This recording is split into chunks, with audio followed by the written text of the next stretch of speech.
Look who's up. Good morning, sunshine. Why are you freaking out? Just because you see a woman topless doesn't mean that they did something. What I mean by that, we didn't do anything last night. Yes, I am positive we didn't do nothing last night. And if we did, we would both still be asleep or maybe exhausted. But...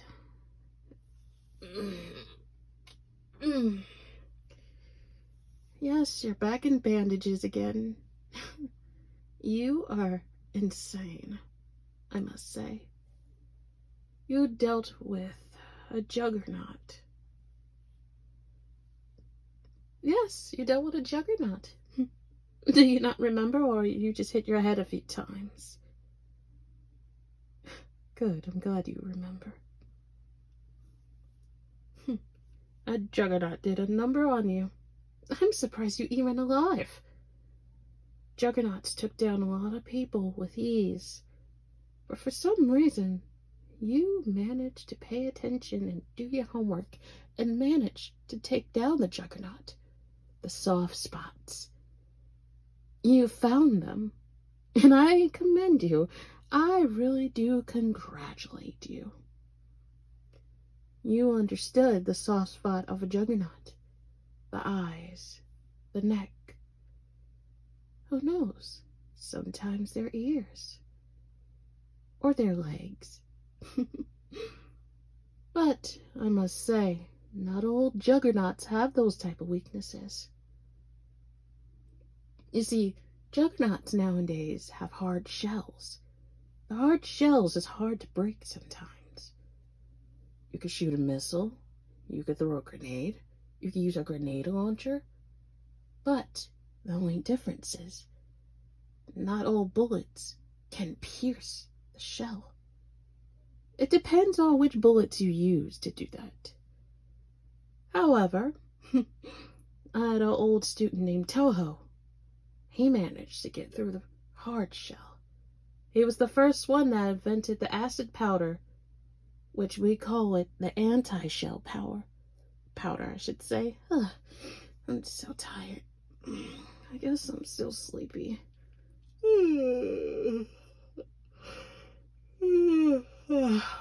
What time is it, by the way? Oh, it's 6:12. The sun is still coming up. But anyways, the acid powder would simply just eat away the hard shell, of course, of the juggernaut.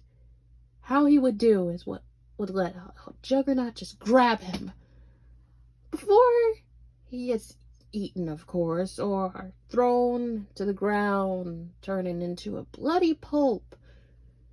He would actually just throw it in their face, a handful of it in their face, before even the big juggernaut musclehead of an idiot, he would have a handful of acid and just throw it in their face. He would already have it ready. He would have it in his pocket, or, well, it was in a sack, of course, so he would grab a handful of it with gloves. That's why he would always wear gloves. And he would just throw it in their face once he was nice and up and personal. And it would just eat away the shell, which takes away the armor. And plus, is on first contact. Once it first lands, you're done. So it will eat away on its flesh. And it will technically either kill it or paralyze it for the moment. Or should I say stun it. So, once it's either dead or stunned, because of course it goes in its mouth, blah blah blah, and it'll just eat away and consume the shell juggernaut. But he would 9 out of 10 just basically just kill it when it's stunned. But it's whatever. He was the first inventor to make it. And that's why a lot of zombie slayers use it on tough opponents, such as armored juggernauts.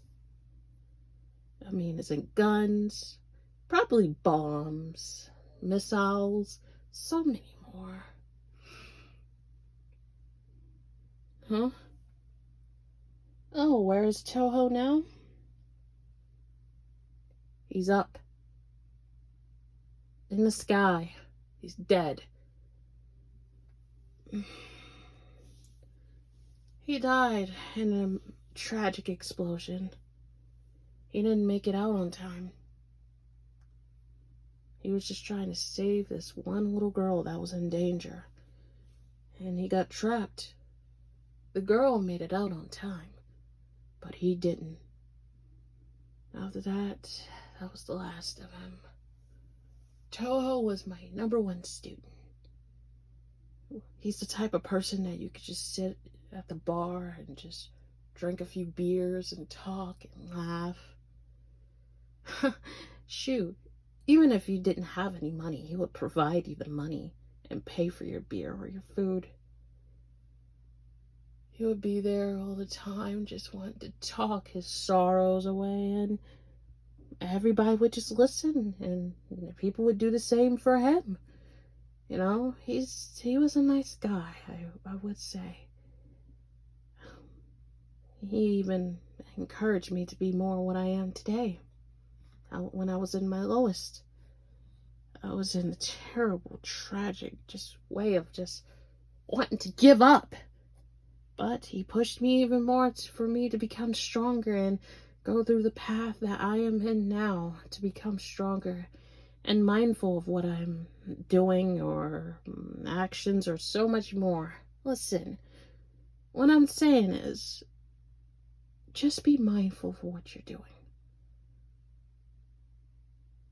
No, I'm not saying be like Toho. But Toho is a prime example of, him trying his best and getting what he can get.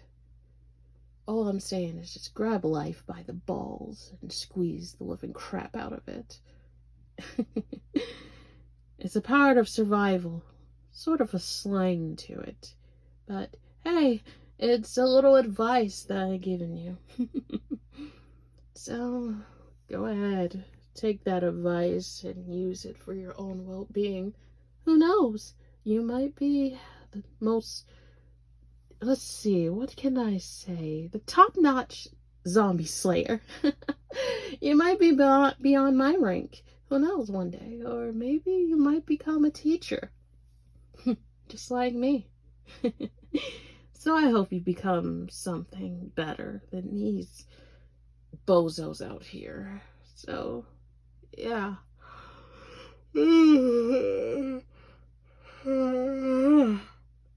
Anyway, I'm going back taking a nap. Night night.